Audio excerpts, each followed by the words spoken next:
and welcome to the Full Scottish here on Broadcasting Scotland. My name's Kenny McBride. And joining me today are Aileen McHarg, Professor of Public Law at Durham University. Good morning. And Anthony Salamoni, Director of the political analysis company European Merchants. So how are we both today? Thank you. Excellent. So our first story today is on Brexit, as so many of our stories are these days. Sajid Javid came out saying that there would be no alignment with EU regulations once Britain's exit from the EU is made official. This has prompted a fairly strong reaction from business. The CBI has reacted saying that there are potential benefits from divergence, but that it shouldn't be treated as an obligation to diverge, and that obviously warning that there may be severe costs to many businesses if Britain diverges too far from EU regulations. So clearly this is a signal that the British government is looking to diverge where it can and where it thinks there's a benefit. So Anthony, come to you first. What are the risks and what are the opportunities from diverging from EU regulations? Well, I think it's difficult to think of any immediate benefits from moving away from EU regulations and EU standards. First of all, when it comes to trade, you are most likely to trade with entities, with blocks which are closest to you. I mean, the UK is part of Europe. It will always be a close neighbour of the European Union and do a large proportion, if not a majority, of its trade in goods and also in services with the European Union. So if you're going to diverge from EU standards, you're going to reduce the level of access that you have into EU markets. And why would you do that? To me, it certainly doesn't make economic sense. But of course, Brexit was never about economics anyway. It's very difficult to envisage anything other than loss of damage coming from Brexit. So no, I think it's a very political project. I think it would be very useful if these Brexiteers were to spell out where exactly they want to diverge and why. If they had to actually make concrete their political rhetoric, and I think we'd find that a lot of it didn't make much sense, economically speaking. Mm-hmm. And Aileen, this is, as Anthony says, this is the Brexit debate has not really been characterised by a lot of deep economic thought. It's been much more of a political argument and even a rhetorical argument rather than on any kind of substantial political change. What's your feeling about this announcement from Sajid Javid, given that we heard from, say, Theresa May, that there was an intention to remain quite closely aligned? Well, I think you have to distinguish between two separate things here. We're about to move from are we going to leave the EU phase into the phase of, in a fairly short period of time, trying to determine what our future relationship is. So one set of negotiations has ended, we're about to enter into another, rather more important probably, set of negotiations. So I think we have to see any announcements being made by the UK government and of course also from the Commission in that light. These are partly about setting out negotiating stances. What I think Sajid Javid is saying is that the UK government doesn't want to be under any obligations to maintain regulatory alignment. Now that doesn't mean to say that we will not maintain regulatory alignment. Brexit has always been about taking back control. It's about the UK Parliament, the UK government having the power to decide. Now, that doesn't mean to say, that doesn't determine how you choose to exercise those powers. So, like Anthony, I would expect that we won't see very much regulatory divergence in practice. I did a piece of research last year with Nicola McEwen on the impact on Scottish renewables of leaving the EU, and we kept asking people, what would you like to change? And people really had to scratch their head and couldn't come up with very much. Mm-hmm. So it isn't, Anthony's right, there isn't a huge demand for divergence. Maintaining convergence will make sense in most areas, but it's that issue about whether we choose to remain aligned or whether we have to remain aligned that I think is really the important question.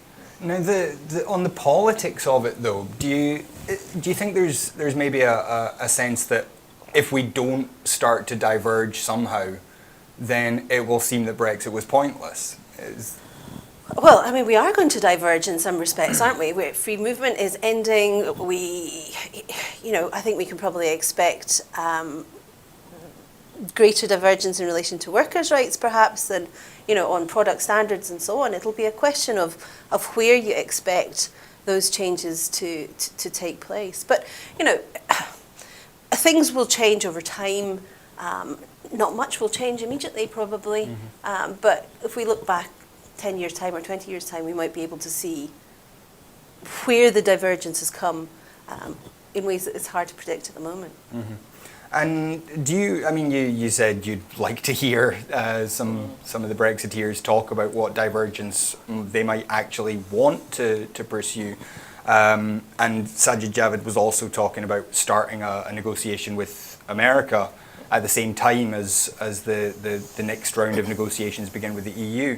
Do you have any idea what you think Sajid Javid might be aiming for? If he, given his druthers, what he would be pursuing?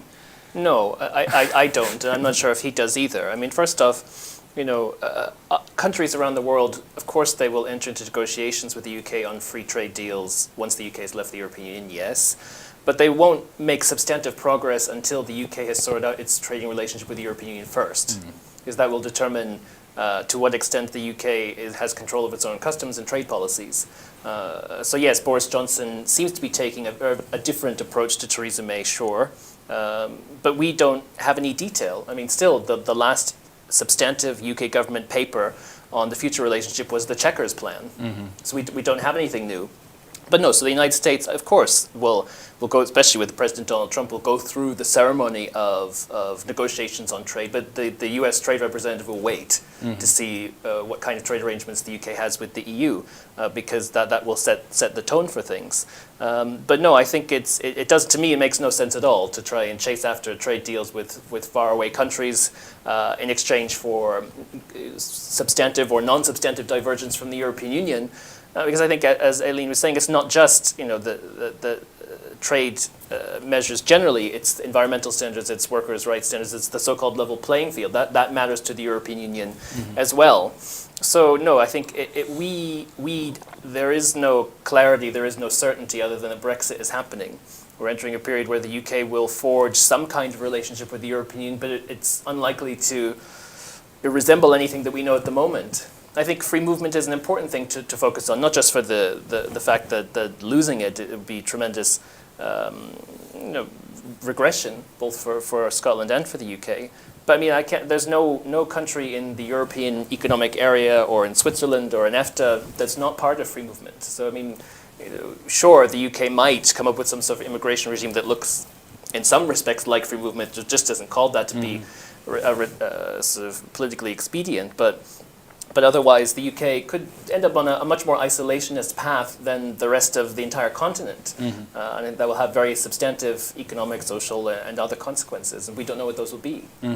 I mean, on that note, the SNP today has issued a statement condemning the Tories for planning to put further restrictions on EU citizens working in the UK. I mean, this is... Clearly, there's potential for economic damage. We have certain industries like agriculture and healthcare, where a big part of the workforce is coming from the EU now. Do you think that this risk of what the SNP is calling hostile environment 2.0 is a real one, and that's something that we need to worry about? On an anecdotal level, obviously, it has had an impact. In the university sector, you hear of people deciding to go elsewhere. They have a choice whether to stay here or go elsewhere, and some of them are choosing to go elsewhere. It is extremely expensive for foreign workers to work here. They face direct costs in terms of getting settled status and all of those kind of things, but also indirect costs. One of my former PhD students, she has her first job now. She's from the States. She was asked to pay 6 months' rent up front because of her situation. So that gave her a huge additional cost that a British worker wouldn't face. So I guess, it will depend on individual circumstances. People continue to come to the UK from non-EU member states, but the more difficult and unpleasant we make it, people who have choices may choose to go elsewhere. Mm-hmm. Now, also in London, Boris Johnson has told cabinet ministers that they must focus all their energy on developing policies for post-Brexit Britain or face the sack in a cabinet reshuffle that is expected within the next few weeks, probably almost immediately after Brexit Day at the end of the month. This is reportedly coming from his chief advisor, Dominic Cumming, the man who spearheaded the Leave campaign. And it's seen as a move to try and centralise control in Number 10. Johnson also reportedly told cabinet members not to be pursuing media opportunities, that they shouldn't be meeting with journalists or trying to get themselves on TV, and instead should be focused on developing a post-Brexit strategy. How much of this, Anthony, do you think is about genuinely trying to have a blitz of post-Brexit policy, and how much do you think is Johnson and Cummings trying to assert their authority? Well, I think Boris Johnson is a very rhetorical prime minister. He seems to like having the spotlight on him. I think it's important to situate in the context in which we've been in, which is prior to Boris Johnson, that we had Theresa May. As Prime Minister, she was seen as being relatively weak. There were cabinet leaks every week, if not every day. Collective responsibility seemed to go out the window. So sure, trying to reassert some of that on the back of the election victory makes sense. With this upcoming reshuffle, it's our first opportunity of seeing what kind of government Boris Johnson actually wants to have. I mean, his cabinet, after he took over leadership of the Conservative Party, was sort of his Brexit deal, election is coming cabinet of Brexiteers. Who will he keep and move around? I think it was reported that Sajid Javid was promised his post, but everyone else might be up for a reshuffle or so on. I'm not sure. So we'll have to wait and see what that team is. Sure, but we're getting to the stage finally where Brexit will start to enter reality, and the government will have to face all of the numerous hundreds, thousands of challenges which Brexit will produce. So yeah, I'm sure that he will want to try and be seen as managing something which is unmanageable, sure, but I imagine the wheels will come off the bus quite quickly anyway, because Brexit will be catastrophic and impossible to manage. I mean, also came out in a poll in The Observer today, 42% of voters apparently believe that Boris Johnson is doing a better job as PM than expected. Now, given that I think quite a lot of people had quite a low bar of expectation for Boris Johnson, that's not a particularly startling achievement. But it still suggests that people are starting to see Johnson as somewhat more capable than the buffoon that we all kind of thought he was beforehand. How much of a difference do you think that will make going forward? Well, it's much easier to be a capable Prime Minister with a majority of 80 seats than it is with no majority. So, I'm not sure what people are basing that on, since the election was on the 12th of December. We've been on holiday. The withdrawal agreement bill is proceeding through Parliament, but what else is happening? Not a huge amount. So, these kind of perceptions, public perceptions, can often be quite thinly based and therefore very easily punctured, to mix some metaphors. So I guess, as Anthony said, we'll see what happens once he gets tested.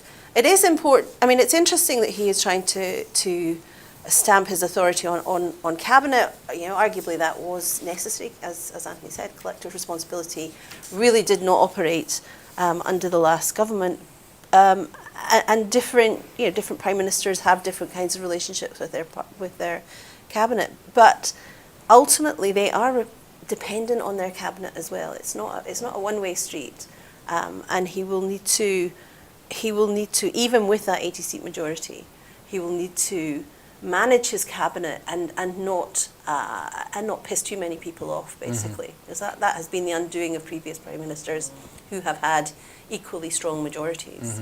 And how much do you think that 80-seat majority, after quite a long period, if we go back as far as 2010, the Tories didn't even have a majority, were relying on the Lib Dems. This is the first really good, strong majority they've had for in this whole period when they've effectively been in government. How much of a kind of boost to Johnson's authority is that? Well, it's a huge boost in the sense that he can get things through the House of Commons without having to do too many deals. I mean, it's not to say that Tory backbenchers will be unimportant or that the House of Commons will be unimportant. I mean, that's a kind of interesting question as to what the long-term effect of that increase in parliamentary power that we've seen over the past few years will be. That there are people who will have had an appetite for greater influence. On the other hand, we've got a new speaker. Lots of the Tory rebels are no longer in Parliament. So, swings and roundabouts here, perhaps. I think what will be different, though, is the role of the House of Lords. So the House of Lords have been completely sidelined for the past few years. They've had almost no influence at all because everything was happening in the Commons. But when you've got government dominance in the Commons to the extent that we now have, then I think you'll start to see the significance of the Lords as the point in the process at which opposition arises happening. And the power of the Lords, although they don't have an absolute veto over legislation, they do have a power of delay, and that can be extremely important. I mean, if the Lords, as expected, amends aspects of the withdrawal agreement bill, and that withdrawal agreement bill is to be got through by the end of January, there isn't very much time for the House of Commons to assert its authority. The Lords would have to be prepared to back down, and we don't know whether or not they will. So I think there'll be some interesting politics happening in the Lords. So moving on to the other side of the aisle in Parliament, the Labour leadership contest is now in full swing. We've seen there are 5 candidates now. There's Keir Starmer and 4 women: Lisa Nandy, Emily Thornberry, Jess Phillips, and Rebecca Long-Bailey. Rebecca Long-Bailey this week got the support of Momentum, having been the only candidate that Momentum put forward to their members to vote on, which is obviously highly democratic. Meanwhile, we had Lisa Nandy saying that Scotland and the independence movement should be treated the way that Spain treated the independence movement in Catalonia, suggesting that either she doesn't know much about Catalonia or she does and has some very disturbing attitudes towards democracy. How do you think the Labour leadership contest is shaping up? I mean, is there hope for a massive reversal of Labour's recent fortunes, do you think? Well, I think that there's a lot going on there, sure. So it's hard to put it all into words. But sure, if Labour elect a leader and are able to unify themselves, then yes, Labour might be on the road to being an effective parliamentary opposition. I mean, they won't have the numbers to change much in the House of Commons, but an effective opposition holding the government to account just at the point at which Brexit will start to be real could be extremely effective, yes. But they have to get over a lot of hurdles of uniting people who were on different sides of the Brexit divide. Because yes, sure, we know now that the UK is leaving the European Union, that will happen. But Europe will never go away. Brexit will never be sorted. The UK's relationship with the European Union will always be something which evolves and which requires a huge amount of investment and attention. The UK will have to invest more in its relations with the EU and its member states now than it ever did when it was a member state. So it will Brexit, or whatever we call it, after Brexit or in several years' time will be with us forever. So the politics of the UK's relationship with the EU and whether it should be closer, whether it should be further away, those divisions won't go away either necessarily. But in terms of whoever emerges from the Labour leadership process, yeah, they've got a huge task, but I think it's interesting to reflect on where do they want to pitch the Labour Party in terms of priorities. You know, in recent elections, Labour has been seen as a much more urban party, metropolitan party, a London party, and of course we know that they lost the huge amounts of seats in the north. Of course, they want to try and reclaim some, if not all of them. But how will they do that? I don't know, and I'm not sure if they know. In terms of Labour in Scotland, it's a completely different political system, as we know. Labour is a third or fourth or fifth party, depending on which election is taking place, and you know, how it deals with the Brexit aftermath, and also how it positions itself on independence are crucial. And I don't think the Scottish Labour has answers to those either. And Aileen, this race, there's one man, Keir Starmer, who I think a lot of people consider to be the front runner. He's had big support from the unions, especially, or some of the bigger unions anyway. But we have these four women candidates, and they all have fairly substantial support from different parts of the party. Do you suspect that we might be on the verge of Labour getting its first female leader? I suspect not, which is not... I mean, I guess my take on this would be that Labour's problem has not been exclusively about policy. Their major problem has been their inability to present themselves as a credible opposition, a credible alternative government, and that is going to be, I think, their primary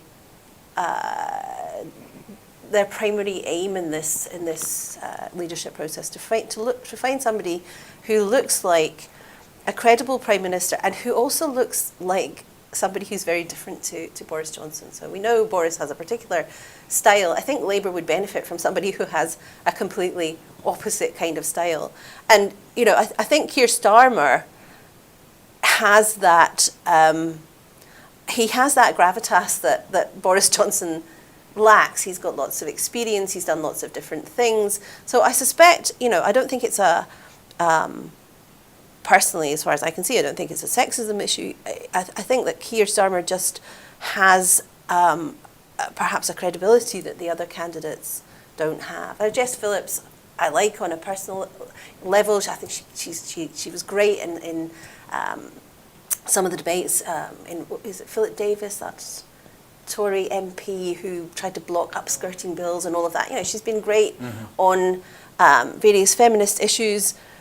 She's not been so great on Scottish independence, and I think that's lost her a lot of support. But she, you know, she seems to be a little bit of a wild card, and not perhaps the safe pair of hands, which is what Labour really needs at the moment. So I think that the candidate who's best able to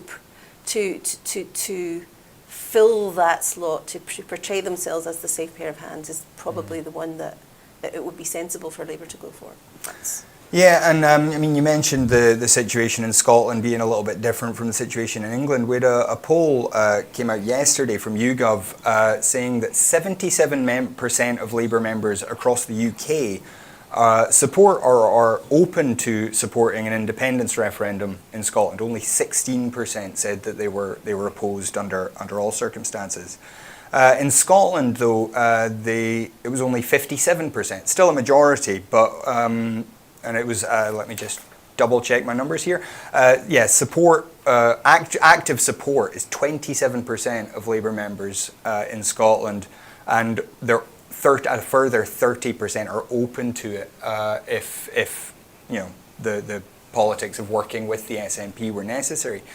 And yet, at the same time, we have 4 out of the 5 Labour leadership candidates, and Ian Murray, who's been advising Jess Phillips, Blair McDougall, who's advising Jess Phillips, and they're all saying no chance of a referendum.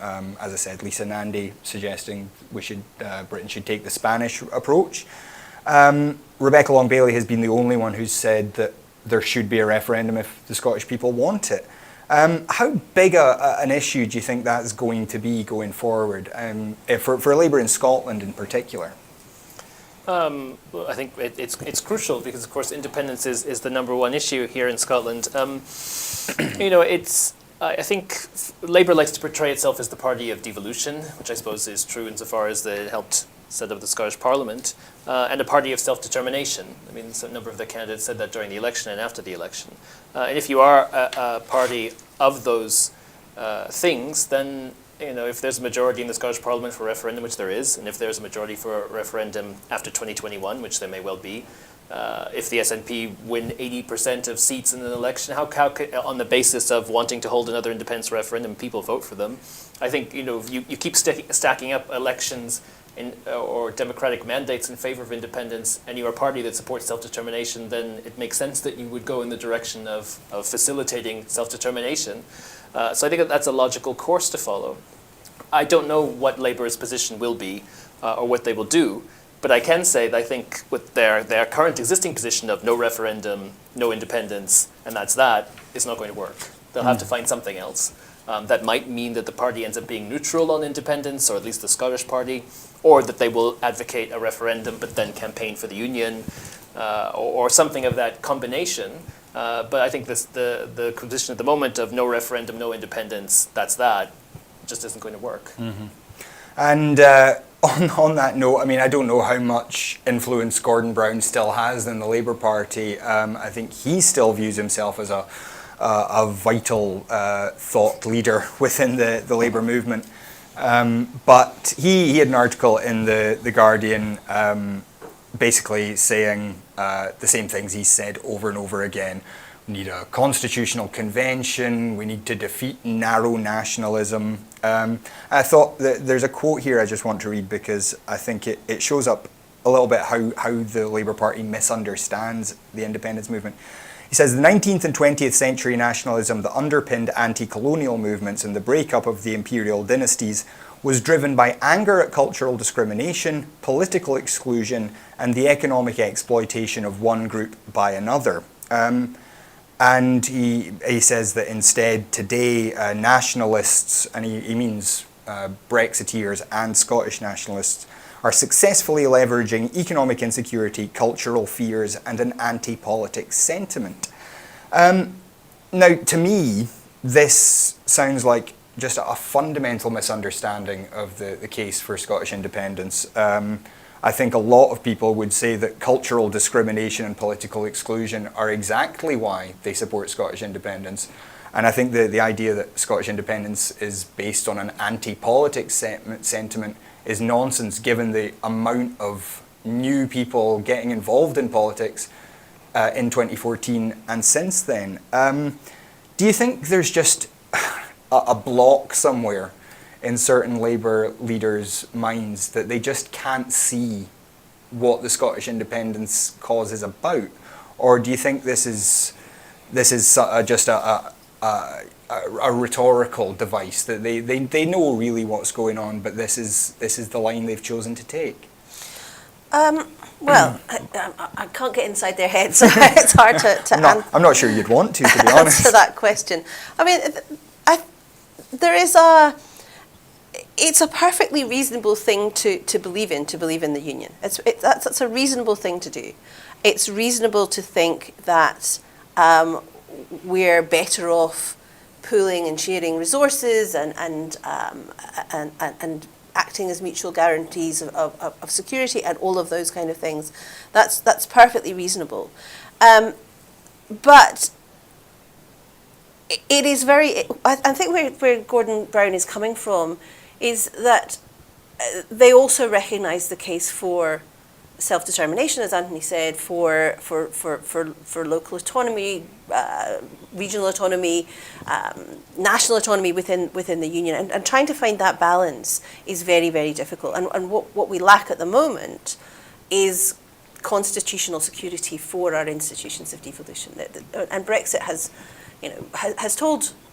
shown us what we already knew, but when push comes to shove, power rests at Westminster and they can override. It doesn't really matter what the devolved institutions say. So, for them to try to square that circle and find a a new constitutional settlement that allows both of their both of their aims, that guarantees autonomy, but at the same time guarantees the pooling and sharing and the mutual security and all of that. That's a perfectly rational constitutional position to have. The difficulty, of course, that it comes up against is twofold. One is the politics of the situation. There has never been political support for it at Westminster, and it certainly doesn't appear to be now. It's not in the Tory party. The idea that we're going to get additional powers and constitutional guarantees and so on, I think, is pie in the sky. It doesn't seem to be particularly popular amongst other, as you say, other leadership candidates in the Labour Party either. So we've got a major political problem. We've also got much more fundamental underlying constitutional and geopolitical problems, if you like. We know this is an asymmetrical union. We know that simple forms of federalism just don't really work in that context because England is so dominant. We know that there's limited support for regional devolution. So reform of the House of Lords, a Senate of the regions, all of that, great. But people have been trying to reform the House of Lords since 1911 and have not succeeded. So there are other issues there. It's not just that, nobody thought that we could have a Senate of the region. There are much more fundamental problems in the relationship between the House of Lords and the House of Commons and the nature of the UK democracy, which are very, very hard to overcome. Mm-hmm. So, a perfectly reasonable political aspiration.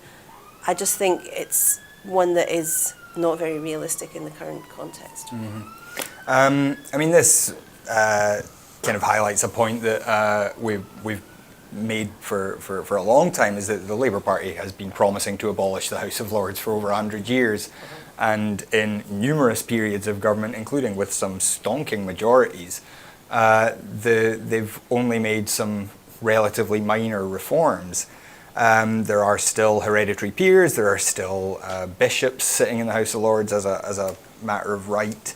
And now the bulk of it, I would argue, it's in a worse position than it was when it was all hereditary peers, is that it's now almost all people who are there on political patronage, people who have lost elections and yet have been granted the right to legislate for the rest of their lives.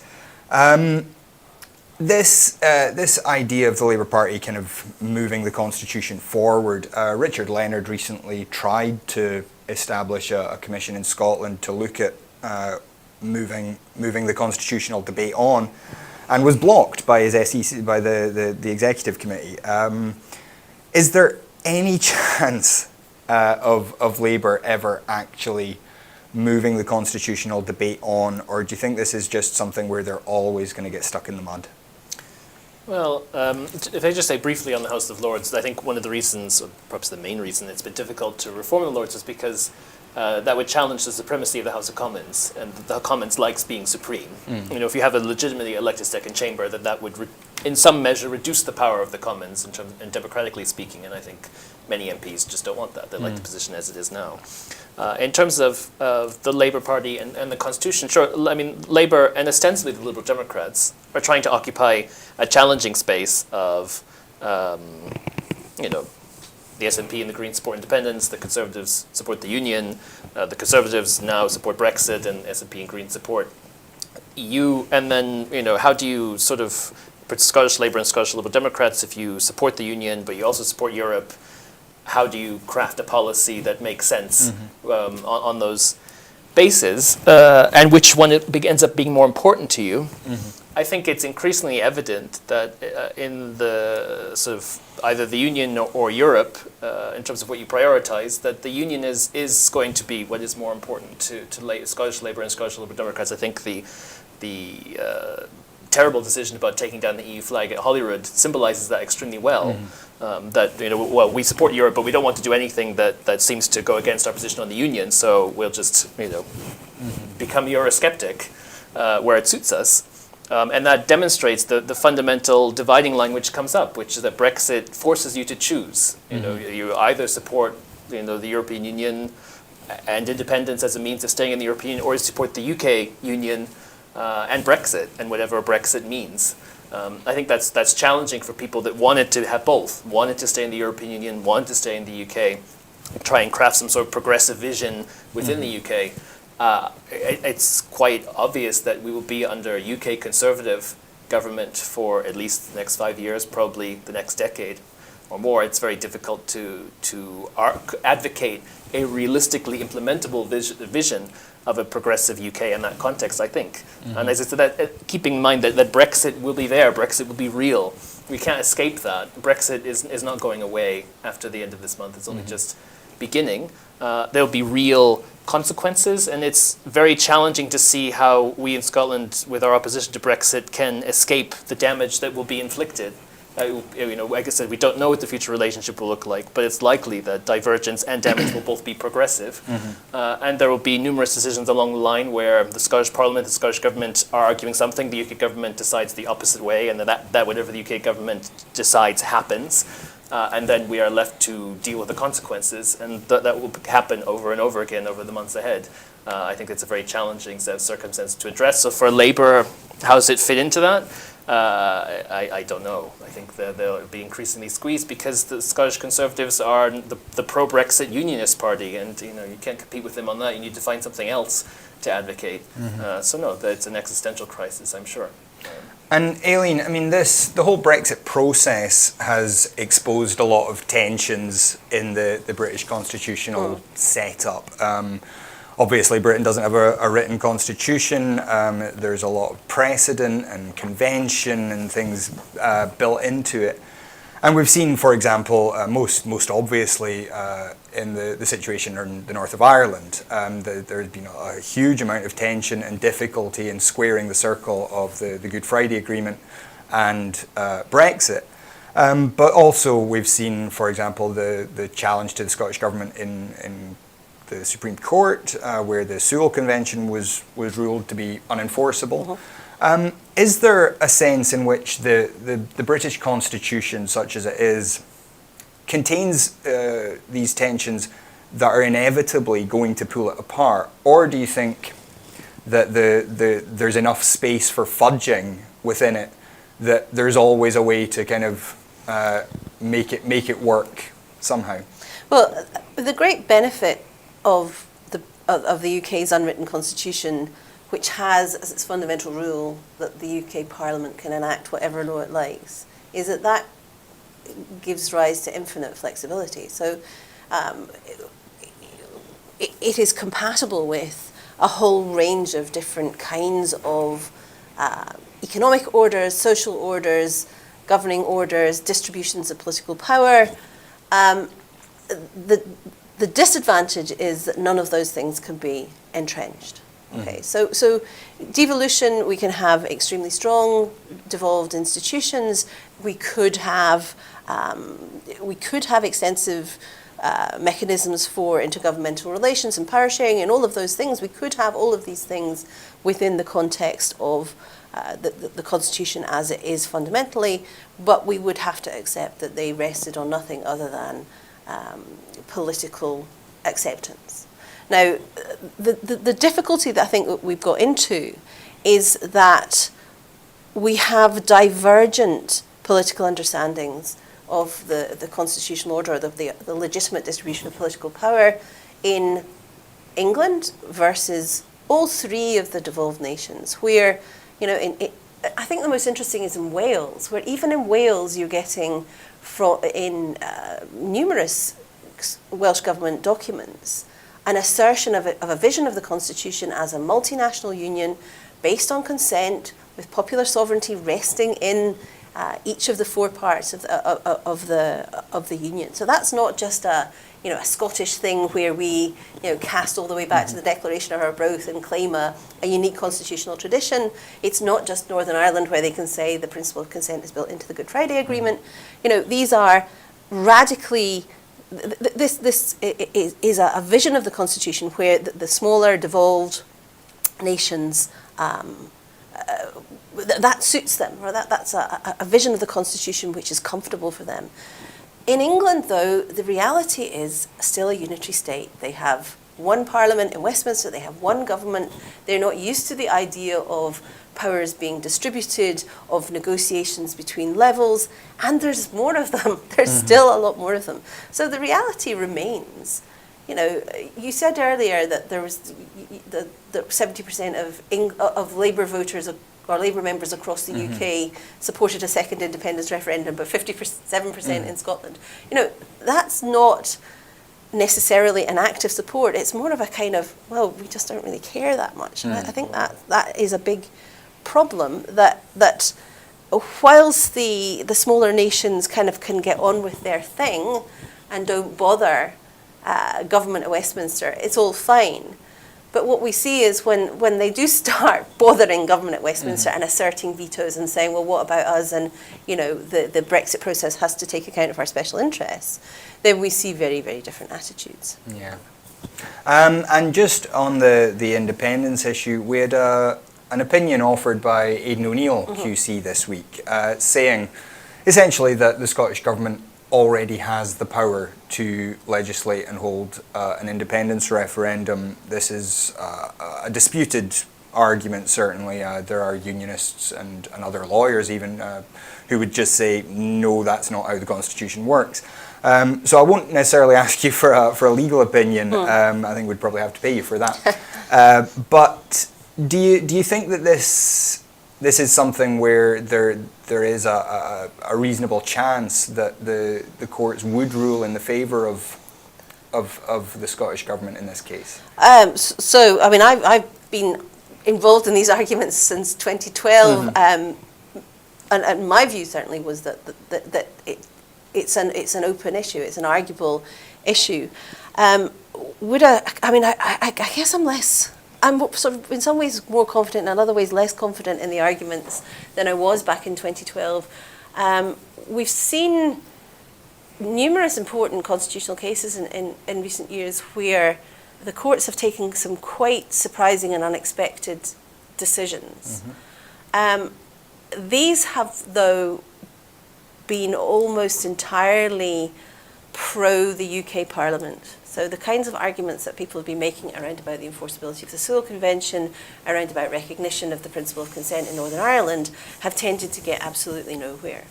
So that's slightly problematic. On the other hand, we've had confirmation that referendum results are definitely not, advisory referendum results are not legally binding, and they don't necessarily have a direct effect in removing us from the EU or dissolving the Union, and so that kind of affects the legal arguments slightly differently. I think the point I've come to, though, is that the legal arguments are not necessarily all that important, because I think I'm kind of persuaded that consensus is the right way forward here, because we know that Brexit, that independence doesn't begin and end with the decision in a referendum. What comes afterwards is absolutely crucial. The question of losers' consent is absolutely crucial. Brexit has suffered from a lack of losers' consent. The negotiations between what are now potentially hostile parties becomes very, very important. Getting people to agree that we are leaving and that we're leaving on these terms and this is what we should, all of those things are really, really important. So getting to a referendum is only one stage in a much larger process.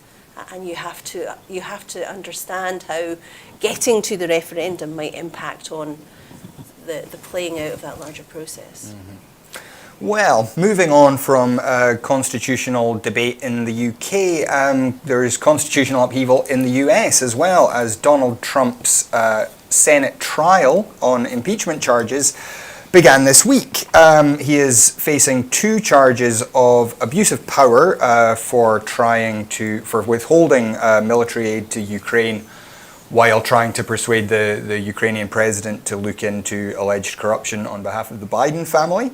And then obstruction of Congress in the investigation that Congress held into that particular alleged corruption.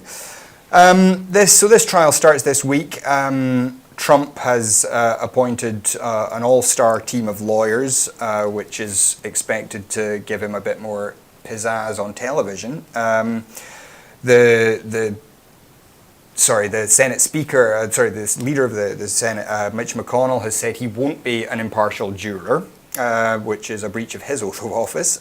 And at the same time, there is expected to be no chance of Trump actually being convicted and removed from office at the moment. And there are no Republican senators who are indicating that they'll vote to remove him. So on this, what do you think this? How do you think this is going to play out, both legally and politically? Do you think, first of all, there's any chance that Trump gets removed from office, and secondly, do you think there's any chance that or what do you think the chances are that it hurts or helps him electorally later this year? Sure.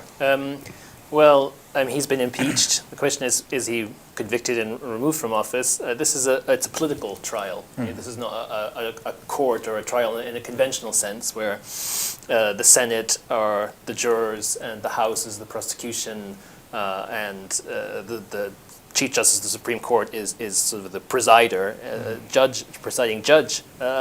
It's very political and very unusual. So yes, sure, there's that. It is happening. So yes, there is a chance that Trump might be convicted if something extraordinary emerges in the trial. I mean, that's unlikely, but it's certainly possible, and there is that risk. But on balance, it seems that no, there's a Republican majority.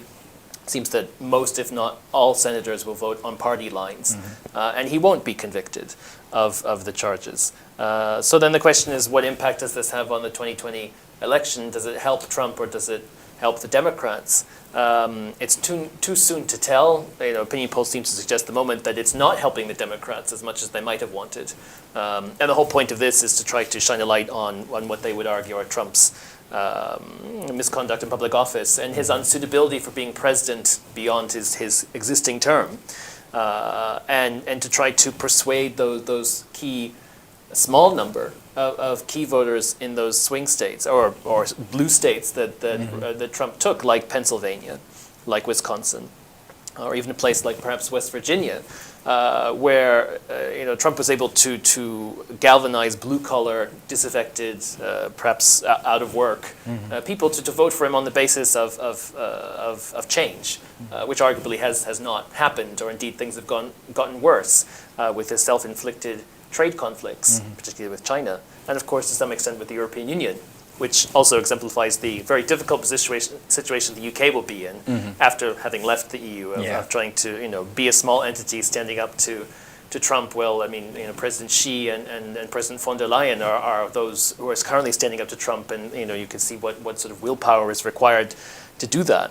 I don't think that Boris Johnson will be in a position to do so at the same level as the European Commission in terms of being a market of 450 million people of 27 countries and perhaps one of the largest economies in the world. But anyway, we leave that to one side, I suppose. So no, anyway. So for Trump, it's an opportunity for him to have a show trial. The suggestion was that he, which is positive for him, I mean, that he wanted to have this as a longer process, and he wanted to engage with it. It seems that the Senate, Republicans in the Senate, want to keep it as short as possible to get it over with. There are all these questions on, will there even be any witnesses? So as I say, it's not a trial in the traditional sense, but it is something very somber. I mean, Trump is a very outlandish character, but the U.S. does have a written constitution. This is very serious, even if he doesn't think it's serious. And it says a lot about the current state of American politics that we've gotten to impeachment. And I mean, on this question of how it affects the electoral race, Bernie Sanders, who's one of the leading candidates for the Democratic nomination, has said how frustrating it is for him that 2 weeks out from the Iowa caucuses, he's going to be taken off the road. He's not going to be able to campaign because he has to be in the Senate every day for the trial. That also affects Senator Warren, Senator Klobuchar. It doesn't affect Joe Biden, but Joe Biden, of course, is implicated in the trial. His name is going to be mentioned as often as possible by Republicans during this. Do you think this was a tactical mistake by the Democrats, knowing that it's highly unlikely they'll get the conviction, and may actually energize Trump's base? Do you think it's wise to have these Democratic senators unable to be campaigning at this crucial moment? Well, I mean, like Anthony, I don't know, and time will tell on that. Mm-hmm. I think one of the things that it highlights, I guess, is just how long and drawn out the U.S. electoral process is, because the actual presidential election is not until November, is it? So. Of course, there's always an element to which electoral processes interfere with the business of government. Mm-hmm. But when you're in an electoral process for such a long time, then that casts a shadow over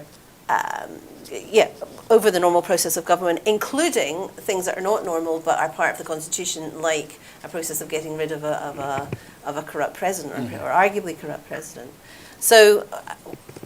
How that will play out, I simply don't know. I mean, I can see the problem there for the Democrats, but as Anthony said, something might come out in the course of the trial that changes things. What we know about politics is it's very unpredictable at the moment. Yeah, we will obviously keep following this story. As you say, this is only the third time a president has ever faced this process. Twice in our lifetimes, of course, Bill Clinton faced a trial just like this in the late 90s. But again, wasn't removed from office. And it arguably helped his popularity. Indeed, yeah. So we will keep watching that. Finally, though, this is a story we've tried to avoid on the basis that we don't really care what happens to a very wealthy London-based family. But today it was announced that Prince Harry and his wife Meghan Markle are going to leave the UK. They're giving up their Royal Highness status. They're going to be paying back the £2.5 million that the taxpayer put towards renovating their home.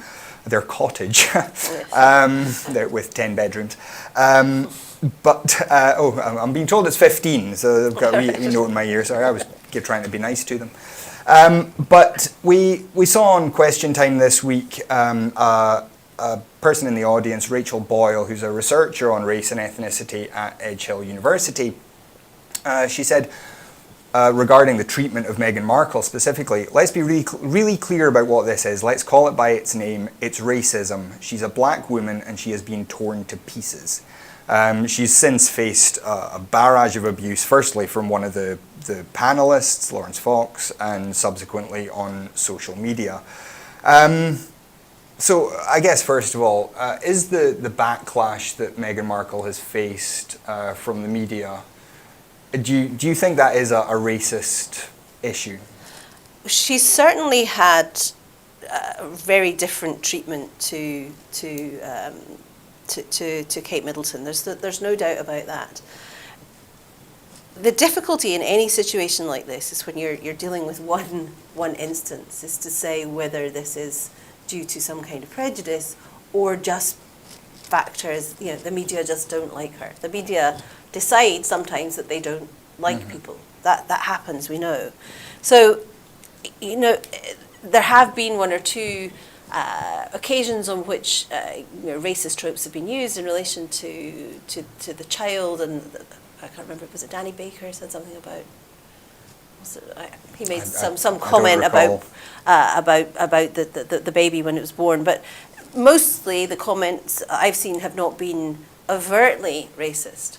Now that's what makes this kind of thing so very invidious. It's the same with sexism. If you are a woman who's not getting promoted, it's the fact that you don't know whether it's about you, or you just not up to the job, or whether this is about structural factors that are or prejudice, is particularly corrosive. And so that uncertainty for Meghan, whether this is racism or is it just personal, that is also going to be psychologically very difficult to deal with. So I can understand why they don't fancy carrying on with this, but I don't really care all that much about it.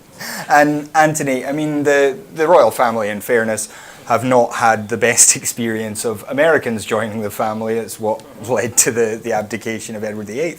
But what was your feeling on this? Do you think it is just that they saw this glamorous actress kind of coming in and trying to do things her own way and didn't like her? Or do you think there is an element of racism to it? Well, I agree with Aileen, it's hard to say, but I think it's beyond obvious that she was held to a very different standard from other members of the royal family. And was that because of race? Was it because of nationality? Was that because that they just didn't like her? I don't know, but it seemed wholly unnecessary. And I think it's instructive that they're not only leaving the royal family, but leaving the country and moving somewhere else, which means that they must have felt particularly harassed and extremely unhappy with their situation. I think that's completely unfortunate. In terms of the royal family and the monarchy more broadly, I mean, it speaks to monarchy is very odd, not just in our present day, but generally speaking. It's odd for us in terms of having an unelected hereditary head of state. It's odd for the members of that family being under a media spotlight for the entirety of their lives, whether or not they wanted it. And for Harry, particularly given his experience with his mother. Yes, indeed, exactly. And I don't think you would wish that on anyone, that kind of life. It has extreme privileges, sure, but extraordinary limitations. And I think there's a huge democratic case for moving to an elected head of state, sure, but for those people as well, that they could lead somewhat more normal lives, or that they'd be able to freely choose what kind of lives they want to lead, whether they wanted to be a celebrity or not be a celebrity. Harry has never had a choice. He is a celebrity, and clearly I think resents that, as perhaps many normal people would if they were put into that position with no choice. Yeah. So no, I think broadly speaking, it shows that monarchy is not only not an ideal constitutional method of governance, but it's also very challenging for the people who are forced into it.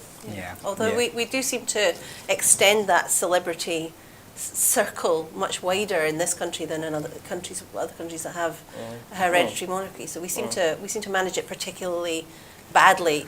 And so somebody like Harry, who's very, very unlikely to ever be on the throne, you can see why that the calculus about whether this is worth maintaining the privileges versus incurring the costs is rather different from maybe his brother. Yeah, I mean, certainly both Meghan and Harry are independently wealthy, so it's not like they're going to struggle. And speaking as someone who was a great fan of Suits before Meghan Markle left, I'm quite looking forward to seeing her getting back into acting if she so chooses. I think that would be really good because she's a terrific actor. But unfortunately, that is all we've got time for today. I'd like to thank Anthony and Aileen for joining us. It's been a splendid hour. And we'd like to thank you for joining us as well. As always, we would like to remind you that it is an expensive business making TV programmes. And if you are able to support us in any way, please do go to broadcastingscotland.scot/register. The address there is on the bottom of the screen. Your £5 a month makes all the difference to what we can do here at Broadcasting Scotland. We have what's likely to be a busy year politically. There's a lot going to be going on this year, potentially an independence referendum. And we will want the best possible coverage of that in 2014. A lot of people complained about the quality of media coverage of Scottish politics. It's one of the reasons that Broadcasting Scotland exists. So please, if you're able to, please do go to broadcastingscotland.scot/register. Sign up as a supporter. Your £5 a month will make such a difference to the quality of programmes we can produce, the quantity of programmes we can produce, and the type of programmes we can produce. We would love to be a full spectrum, full-time television station, but we can only do that with your support. So if you can support us, please do. If you can't, don't worry. The shows will always remain free to view online. But that has been all from the Full Scottish today. We'll be back tomorrow at 7 with Scotland at 7. Gordon will be here for that. And until then, thank you very much for joining us. Have a great day.